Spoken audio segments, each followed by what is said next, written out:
bottom of form when customers raved about the burgers at Dale's Smokehouse in rural Texas. No one suspected the meat had a heartbeat. But behind the kitchen doors, Chef Dale Simmons was hiding a monstrous secret. And when his wife found out the truth, he didn't beg for forgiveness. He sharpened his knives. Dale Simmons was the kind of man who moved through life like smoke, quietly, invisibly, and always slipping through cracks before you realized he'd been there. In the small Texas town of Hawthorne Bluff, with a population just shy of 3,200, that made him something of a mystery and a legend. He wasn't the kind of person you'd expect to draw a crowd, and yet, every weekend like clockwork, the line outside Dale's Smokehouse wrapped around the building. Out-of-towners made the drive just to get a plate of his signature Dale's triple-cut brisket, slathered in sauce that somehow tasted better than anything found in big city barbecue joints. His ribs, melted off the bone. His burger patties, unforgettable. So good they made local food critics weep. Literally. And yet, no one really knew much about Dale. He rarely spoke unless he had to, and when he did, his voice was low and gravelly, like burnt ends on a cold morning. He didn't socialize, didn't attend town festivals, didn't belong to the local church. His only regular companion was the smoke, rising from his grills day and night. People chalked up his reclusive nature to chef eccentricity. Some said he was just a perfectionist. Others claimed he was a war veteran who'd seen things he didn't want to talk about. But the truth, it was far darker. Dale had arrived in Hawthorne Bluff in the spring of 2015.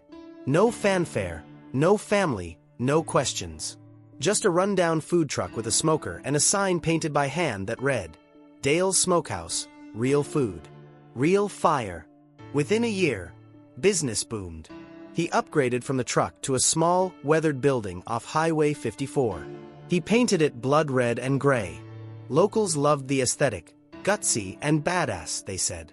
No one guessed how prophetic that color scheme would turn out to be. Customers never asked many questions about his meat supplier. They didn't have to. Dale claimed it was all locally sourced. Fresh, organic, grass-fed. He'd mutter if you asked.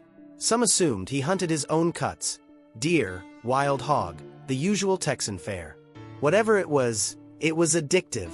People swore his food made them feel good, even euphoric, like there was something primal about eating it. But in truth, Dale Simmons wasn't his real name.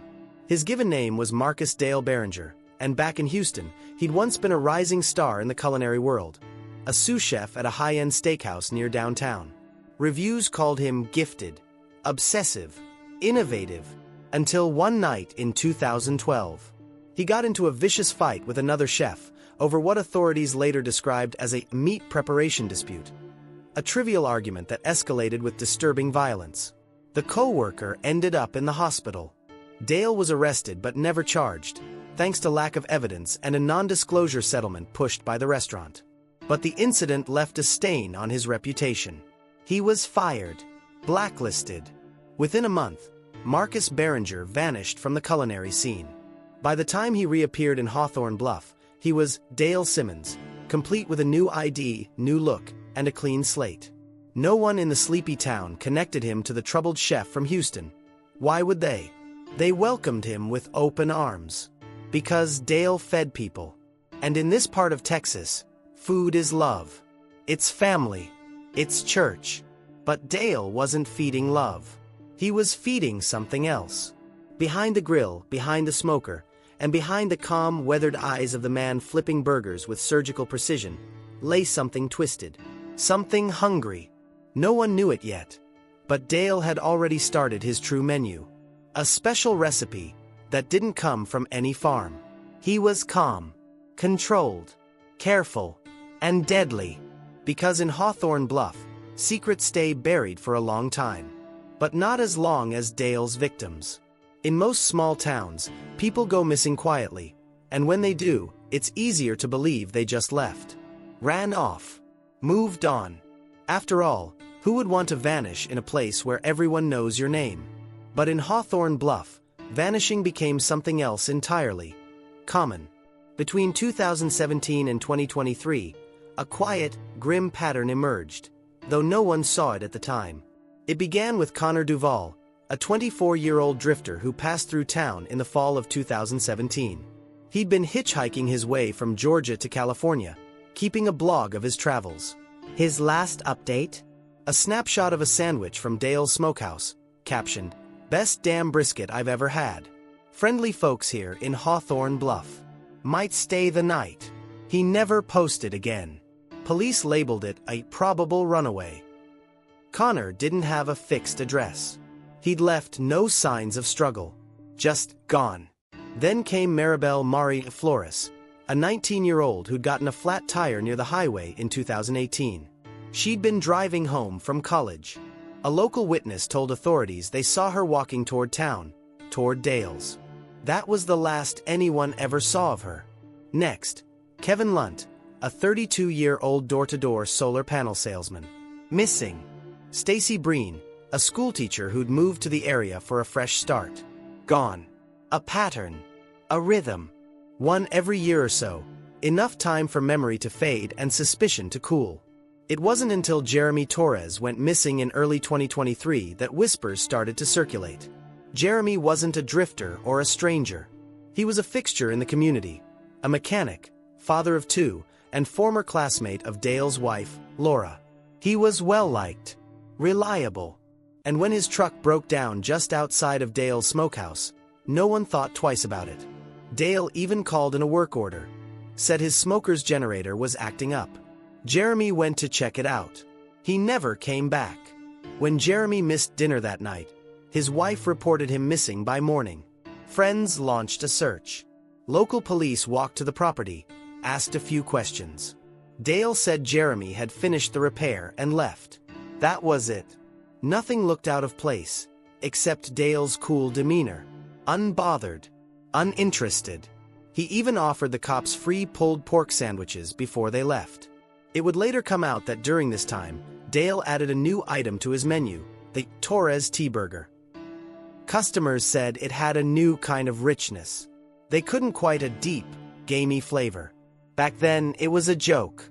A coincidence. Now, it's sickening. But there were people who had doubts. People who felt something was wrong but couldn't name it. One of them was Tanya Green, a former smokehouse employee who worked under Dale for 6 months in 2021. She was only 19 at the time, saving for college, and eager to learn. But from day one, she said, Dale gave me the creeps. He wasn't mean exactly, just cold. Like something was missing in him. And he never, ever let anyone near the meat freezer.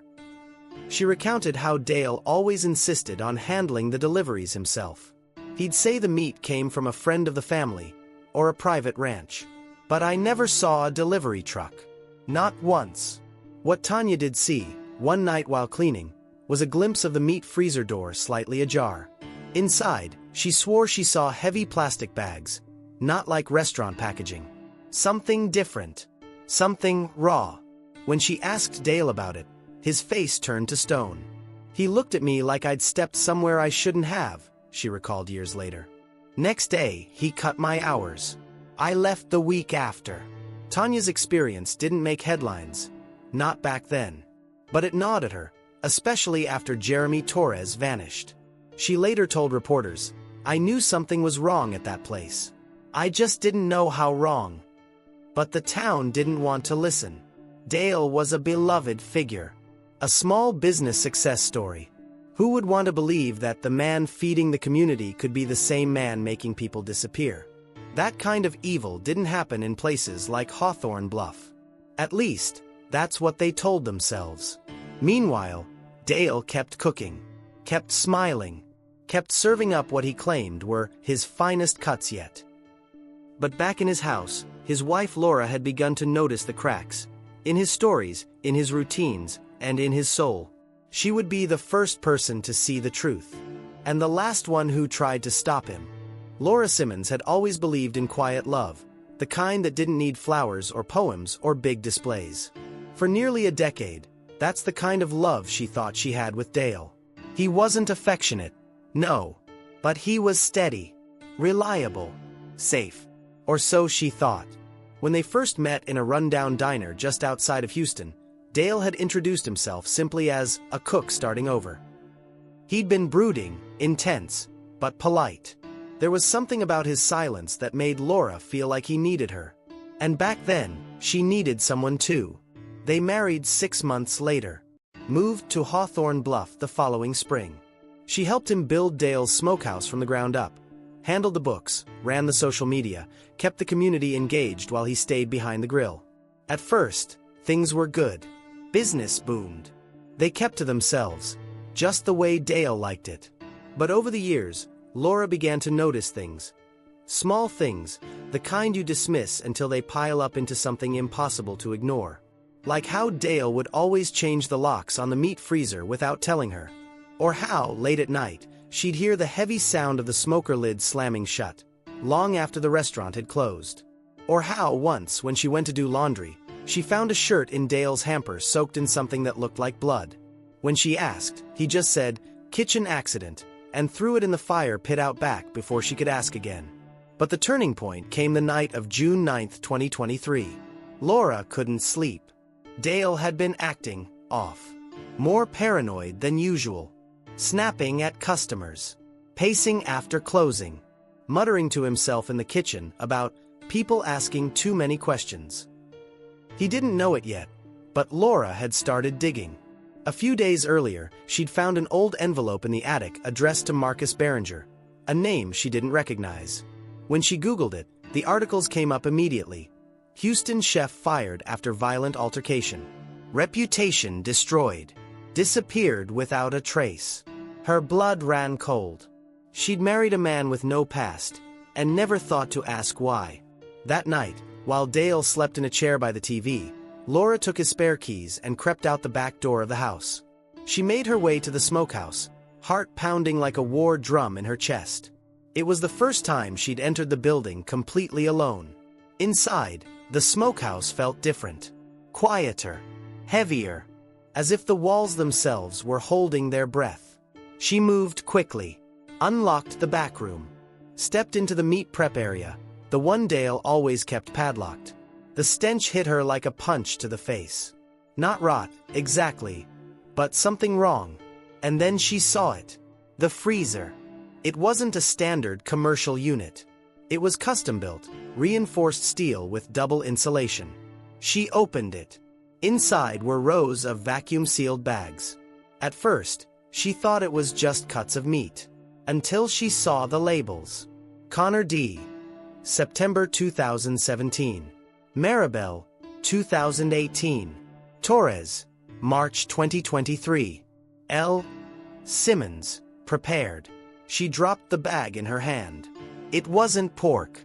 It wasn't beef. She knew what human flesh looked like. Dale had taught her how to trim fat off ribs, how to recognize the grain in meat. This was human. Panic clawed its way up her throat. Laura pulled out her phone. Took photos. Bag labels. Freezer interior. One sealed container with what looked unmistakably like a human hand. She backed away, shaking. Bumped into the shelf. A bone fell. A femur.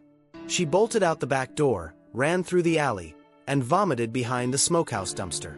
For 5 full minutes, she couldn't breathe. Her mind kept screaming, "This isn't real. This isn't real. This isn't real." But it was. That night, back home, she didn't sleep. She stared at Dale, still in the recliner, and imagined the hands of the people he'd cooked. The people he'd served to strangers. The people he'd murdered. Laura tried to call the police. Then stopped. What would she even say? She had photos, but what if Dale caught her before she could leave? He watched her constantly. Controlled every move. Every schedule. Every login. So she called her sister, Hannah, instead. She whispered, voice trembling, "I think Dale's been feeding people. What are you talking about?" "I found names. In the freezer. Human remains. I need to leave. I need." Then silence. The call cut off. Hannah tried to call back. No answer. That was the last time anyone ever heard Laura Simmons speak. June 14, 2023 was a day like any other in Hawthorne Bluff. The sun burned high and angry in the sky, sweat clung to the skin, and the sweet scent of hickory smoke drifted through the town like a southern lullaby. At Dale's smokehouse, lunch service was steady. Locals picked up brisket bowls and Dale's now famous Torres tea burgers. But behind the scenes, something had shifted. Laura Simmons was missing, and Dale seemed perfectly calm. He told customers she'd gone to visit her sister, that she'd needed some space, a break from the stress of running a business. He smiled when he said it, but his eyes, cold and glassy, didn't match the curve of his lips. Hannah, Laura's sister, didn't buy it for a second. She'd been calling non-stop since the night of June 9th, the night Laura whispered that she'd discovered something horrific. The night the call dropped mid-sentence. Hannah drove to Hawthorne Bluff 3 days later, pounding on Dale's front door with a mixture of rage and terror. Dale opened the door, wearing an apron stained red. "She's not here," he said flatly. "Where is she?" "She left. Took her things. Didn't say much." "You're lying." "Am I?" he said with a smile. Hannah stormed to the sheriff's office. She reported Laura missing, told them about the strange call, the tone of her voice, the fear. She showed the call log, the texts, the fact that Laura hadn't posted, hadn't messaged, hadn't been seen since June 9th. But it was Dale's word against hers. And Dale was a respected business owner, a local fixture, a man who fed the town, a man who, up until that moment, had no known record. The police report was filed, but the urgency wasn't there. Until someone remembered a conversation, a chilling detail from weeks earlier. Jeremy Torres, the mechanic who went missing in March, had also mentioned Dale's wife. He told his cousin he'd been working a private job for some guy out by the barbecue joint, and that his wife was acting real nervous, like she wanted to say something but couldn't. That detail reopened the wound. The sheriff's department issued a welfare check on Dale's home and business. It was routine, they said. Standard procedure. They showed up unannounced. Dale didn't resist. He welcomed them with his usual quiet demeanor. He said he had nothing to hide. He even offered them lunch. But this time, someone decided to look deeper. Deputy Travis Black, a young cop who had always found Dale's manner unsettling, asked to see the back freezer. Dale paused, just for a second, and in that moment of hesitation, something cracked. "Sure," he said finally. "Go ahead." The freezer door groaned open. Inside, rows of labeled meat packages, just as Laura had described. Vacuum sealed. Impeccably organized. But nothing obviously criminal. Until Black noticed the labels. The deputy's blood went cold when he saw the initials. L. Simmons, prepared. And then another. Unlabeled. Female. 6 out of 10. A date. 1 day after Laura's phone call. Travis didn't say a word. He simply stepped outside, called for backup, and radioed in. "We have probable cause for a full search. Lock it down." What followed was a small-town apocalypse. The entire smokehouse was sealed. Dale was placed in handcuffs. A full forensic team arrived from Austin. Cadaver dogs were brought in. They barked, violently, behind the smokehouse. Behind the woodpile. Behind the smoker. By midnight, the fire was out and the ashes cooled. What they sifted from the remains would haunt the entire town forever. Bone fragments. Dozens of them. Not animal. Human. A forensic anthropologist later confirmed it. Femurs, ribs, jawbones, some scorched beyond recognition, others sawed clean. Some were old. Some recent. At least 5 different individuals. Maybe more. In the crawl space beneath the smokehouse's rear deck, they found a shallow pit. Wrapped in tarp, stuffed into a construction-grade trash bag, were the remains of a woman, her face beaten beyond recognition, but her wedding band still intact. It was Laura. The autopsy confirmed blunt force trauma to the head, along with defensive wounds. She had fought back. And then, her body had been prepared, skinned and portioned post-mortem with the kind of precision only a butcher or chef could achieve. Dale never denied it. In fact, when officers read him his rights, he reportedly looked up and said, "Took you long enough. The town of Hawthorne Bluff fell into a collective, paralyzed grief. They had eaten his food, sat at his tables, posed for selfies with their kids holding ribs and burgers. They'd praised him, trusted him, defended him. And now, they had to ask themselves a sickening question. What exactly had they eaten? Several long-term customers came forward with gastrointestinal issues. Others swore they'd always felt funny after eating Dale's special menu items. One man said he hadn't touched red meat since 2021 because something about Dale's burgers made me feel off. Not sick, just empty. Laura's funeral was held a week later, though most of her body was never recovered. The church was filled to the brim. Hannah spoke last. Her voice was cracked with rage. My sister tried to warn us. She tried to stop him. And he killed her for it. But the scariest part isn't what he did. It's how long he got away with it. Because when evil wears an apron and a smile, sometimes we don't look twice. The interrogation room at the Travis County Sheriff's Department was quiet. Too quiet. Even the seasoned detectives, men who'd worked cartel killings and serial murders across Texas, felt an unfamiliar heaviness settle over them as they walked in to face Dale Simmons, now shackled at the ankles, wrists, and waist. But Dale didn't look like a monster. He looked like any other tired man, sun-weathered skin, thinning hair, fingers still stained faintly with smoke and grease. A man you'd trust to make your brisket. A man you might sit beside at church. He wasn't twitchy. He wasn't defensive. He was calm, collected, almost relieved. As if finally, after all these years, he could stop pretending. You want the truth? He asked, smiling faintly. I'll give you every ounce of it. What followed over the next 8 hours was a confession so detailed, so graphic, and so profoundly disturbing that 2 officers reportedly stepped outside to vomit. One left the room shaking. Dale laid it all out, methodically, like he was reciting recipes. The first kill, 2014, Houston. Before he was Dale Simmons, he was Marcus Barringer, a rising star chef at a high-end fusion restaurant in downtown Houston. Known for his knife skills, his plating, his obsession with honoring the animal. But Dale, or Marcus, was spiraling. He hated the politics, the fake smiles, the social media buzz around food that, in his words, no one respected anymore. And worse, he hated the customers. Entitled pigs, he called them. Tasteless, ignorant cattle who didn't deserve the work. The breaking point came after a shouting match with a coworker who mocked him for taking food too seriously. Dale snapped.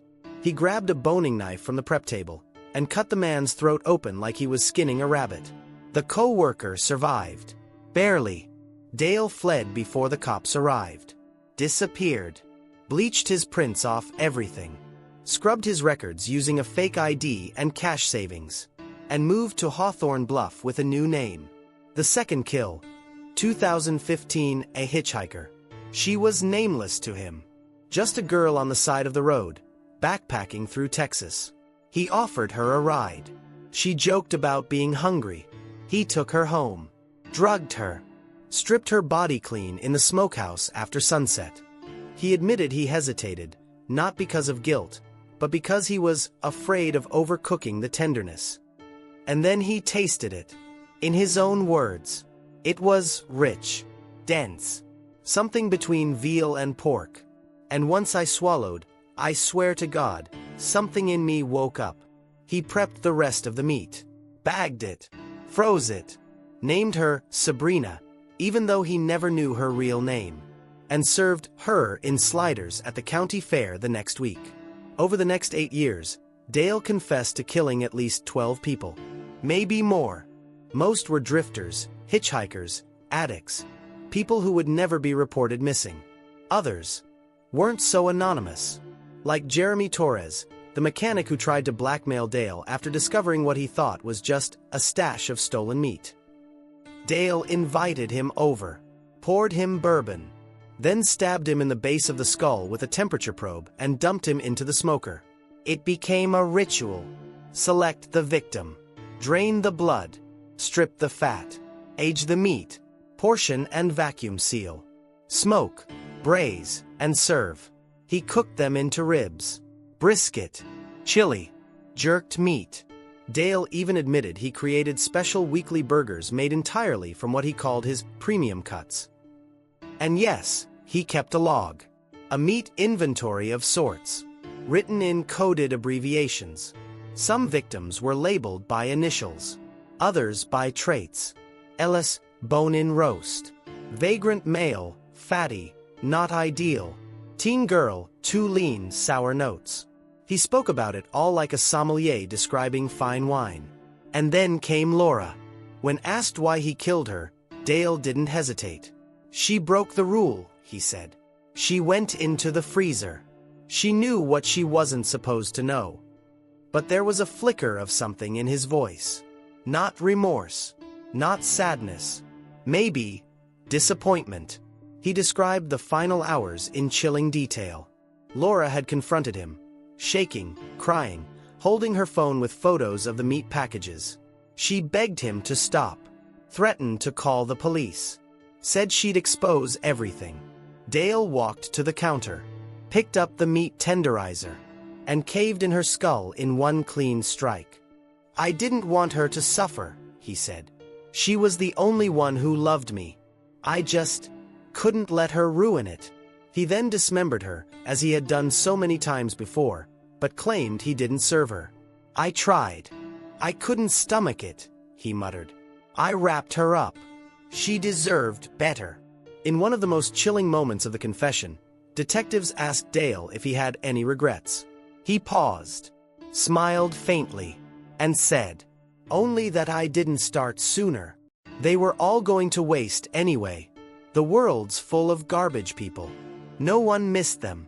But they did taste good." He leaned back in his chair, shackles clinking softly. And the town. They loved it. They loved me. Isn't that the sickest part? I gave them something real. Something primal. And they devoured it. His confession made headlines across the country. The cannibal chef of Texas became an overnight media sensation. News vans descended on Hawthorne Bluff.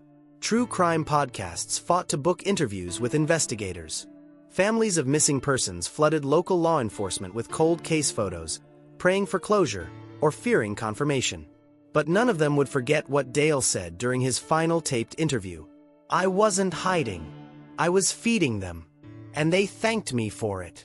The trial of Dale Simmons began in October 2023, just 4 months after his arrest. The media storm had already reached fever pitch, with the entire nation captivated by the macabre details of the case. Every major news outlet covered it. People tuned in every day for the updates, as if they were watching a real-life horror show unfold in real time.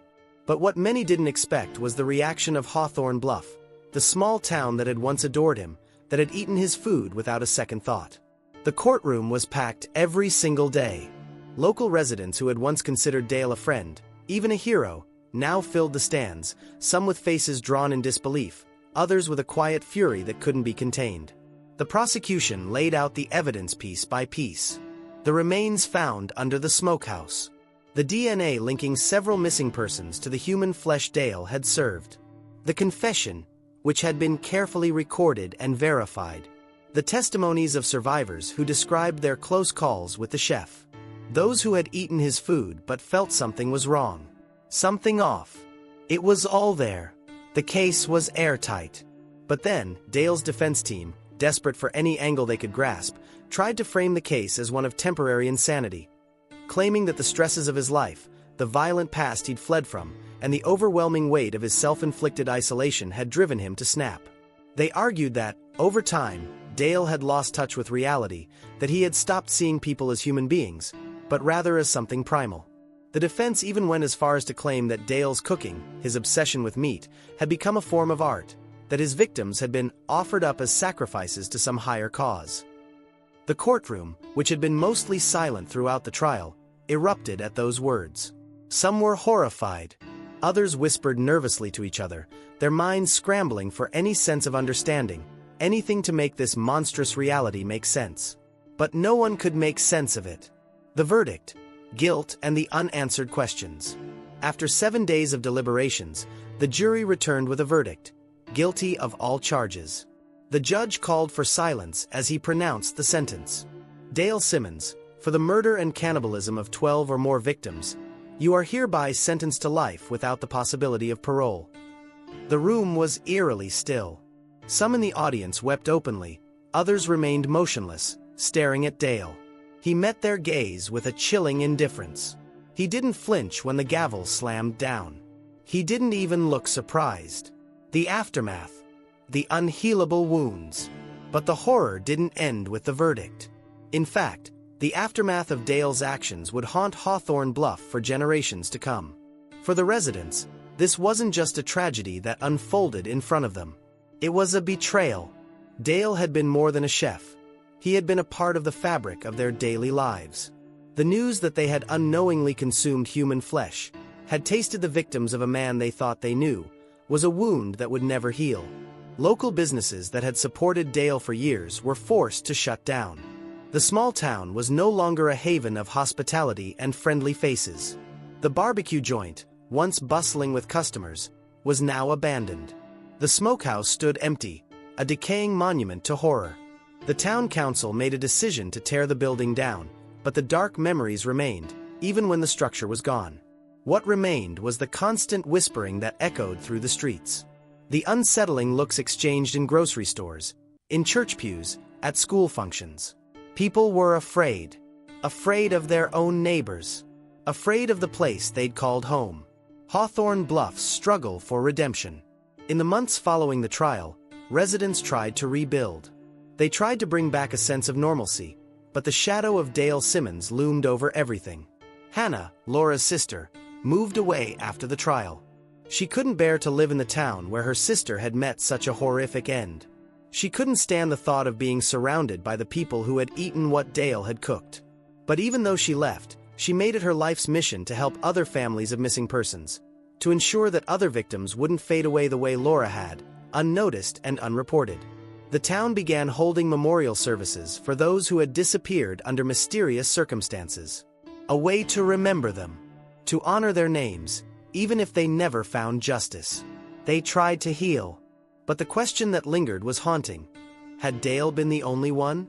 The townspeople could never quite shake the feeling that they hadn't yet discovered the full extent of his crimes. How many people had he killed? How many had never been identified? There was no way to know. His confession had only scratched the surface of his madness. In the end, Dale Simmons would be remembered not just as a murderer but as a symbol of how evil can hide in plain sight. He was a man who had manipulated his way into the hearts of his community, who had shown up every day with a smile, feeding them his special brand of horror. The true tragedy was that Dale Simmons wasn't a monster you could spot from a distance. He was someone you could trust, someone you'd invite into your home. Someone who would look you in the eye and tell you that everything was fine, even as he fed you the flesh of those you would never see again. The smokehouse may have been torn down, but the town of Hawthorne Bluff would never be the same. They would always remember the man who smiled while serving them what no one should ever taste. The true legacy of Dale Simmons wasn't just in the lives he stole, but in the collective guilt that now weighed on every person who had ever tasted his meat. They would never forget what they had unknowingly consumed. And some would never be able to forgive themselves for the role they had played in making it all possible. What did you think of the case? Please share your thoughts in the comment below. If you want more video like this, please be sure to like the video, subscribe and hit the notification bell so you don't miss out on more true crime videos. See you in the next one.